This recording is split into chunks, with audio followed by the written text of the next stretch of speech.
नमस्कार, उत्तराखंड न्यूज में आपका बहुत बहुत स्वागत है। चलिए देखते हैं उत्तराखंड की 15 फटाफट बड़ी खबरों को। इससे पहले आप न्यूज को कहां से देख रहे हैं, कमेंट में बताना बिल्कुल न भूलें। अल्मोड़ा में सीएम का ढोल नगाड़ों के साथ किया स्वागत। धामी ने जनसभा की, विपक्षी दलों पर कसा तंज। सीएम पुष्कर सिंह धामी अपने एक दिवसीय दौरे पर अल्मोड़ा पहुंचे हैं। सीएम धामी ने अल्मोड़ा पहुंचकर जनसभा की।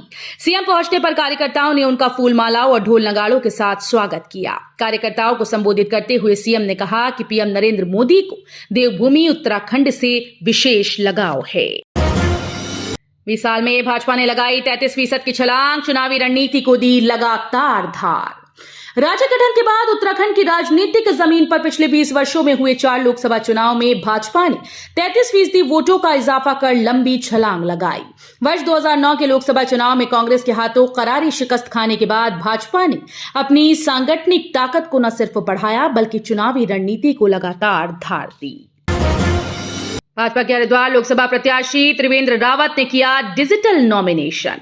बीजेपी के हरिद्वार लोकसभा प्रत्याशी त्रिवेंद्र सिंह रावत ने डिजिटल नॉमिनेशन किया। प्रेस वार्ता में त्रिवेंद्र सिंह रावत ने कहा कि प्रधानमंत्री मोदी का डिजिटल इंडिया का सपना अब साकार हो रहा है। उत्तराखंड में 85 से कम उम्र के वृद्ध वोटर्स को मिलेगी सुविधा, बूथ तक लेकर जाएगी डोली। उत्तराखंड में 85 से अधिक आयु वाले मतदाताओं को तो घर से मतदान की सुविधा है, लेकिन इससे कम आयु वर्ग के उन वृद्ध और कमजोर मतदाताओं के लिए चुनाव आयोग डोली भेजेगा जो बूथ तक जाने लायक स्थिति में नहीं होंगे।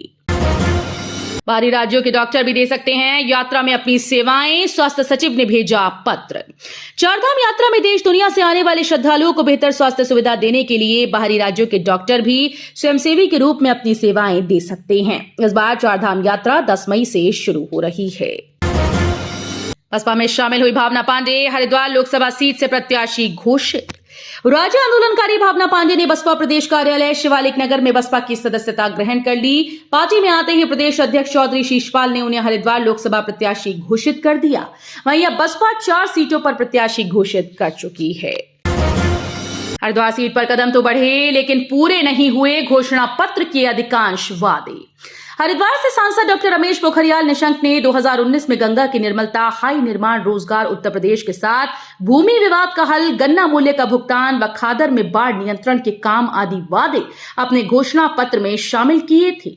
पर्व स्नान में ही लाखों श्रद्धालु पहुंचते हैं, इसके सापेक्ष सुविधाओं की कमी बनी हुई है। अल्मोड़ा सीट से अजय टम्टा ने भरा नामांकन, बड़ी शैक्षिक योग्यता, कोरोना काल में ली स्नातक की डिग्री। अल्मोड़ा संसदीय सीट से चुनाव लड़ रहे भाजपा प्रत्याशी और सांसद अजय टम्टा ने स्नातक कर लिया है। उन्होंने 50वें वर्ष में स्वामी विवेकानंद सुभारती विश्वविद्यालय मेरठ उत्तर प्रदेश से बीए पूरा किया। इस साल उन्होंने नामांकन में ग्रेजुएट भरा है, जबकि इससे पहले वो शैक्षणिक योग्यता इंटर ही भरती थी। धरने पर बैठे भाजपा विधायक और जिलाध्यक्ष, पुलिस पर लगाया एक तरफा कार्रवाई का आरोप।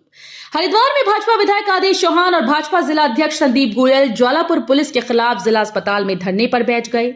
उन्होंने पुलिस पर 2 पक्षों के विवाद में एक तरफा कार्रवाई करने का आरोप लगाया है।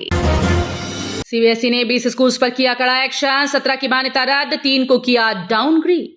हाल ही में सीबीएसई ने कई स्कूल्स का चोरी छुपे इंस्पेक्शन किया था, जिसमें ये पाया गया कि कई स्कूल ऐसे हैं जो गाइडलाइंस को फॉलो न करते हुए कई अनौपचारिक एक्टिविटी कर रहे थे। जांच के बाद सीबीएसई द्वारा इन स्कूल्स को स्कूल का एफिलिएशन कैंसिल कर दिया गया है और कई स्कूल्स को डाउनग्रेड भी कर दिया गया। टीजीएमओसी के उपाध्यक्ष जसपाल सिंह रौतेला का निधन, ट्रांसपोर्टर्स में शोक की लहर। Tehri Garhwal motor honours corporation के उपाध्यक्ष जसपाल सिंह रौतेला का आकस्मिक निधन हो गया। वो टीजीएमओसी के संचालक बोर्ड में निदेशक भी थे। उनके निधन पर ट्रांसपोर्टर्स ने दुख व्यक्त किया। ईवीएम पर साफ न दिखने पर अब मतदाता को नहीं होना होगा परेशान, उपलब्ध कराए जाएंगे लेंस। यदि किसी की नजर कमजोर है या नजर का चश्मा भूल जाता है तो उसे पीठासीन अधिकारी या मतदान कर्मी से ईवीएम पर साफ न दिखने की शिकायत करनी होगी। लोकसभा चुनाव में बूथ्स पर लेंस उपलब्ध कराई जाएंगी। आज पूरे हो जाएंगे धामी सरकार के 2 साल, सीएम मंत्री और सांसद करेंगे उपलब्धियों का बखान।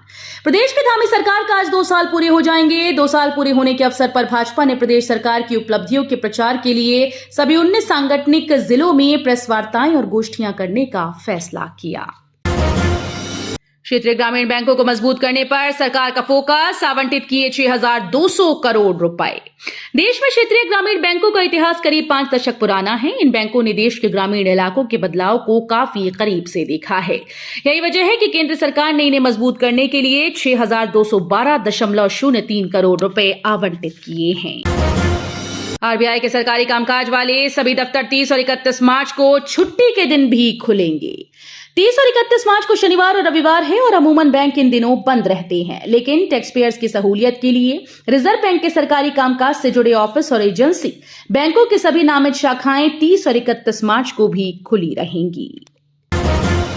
तो ये थी उत्तराखंड की 15 बड़ी खबरें। रोजाना ऐसे ही सबसे पहले अपडेट पाने के लिए चैनल को सब्सक्राइब करना बिल्कुल ना भूलें। साथ ही वीडियो को लाइक भी कर दें। धन्यवाद।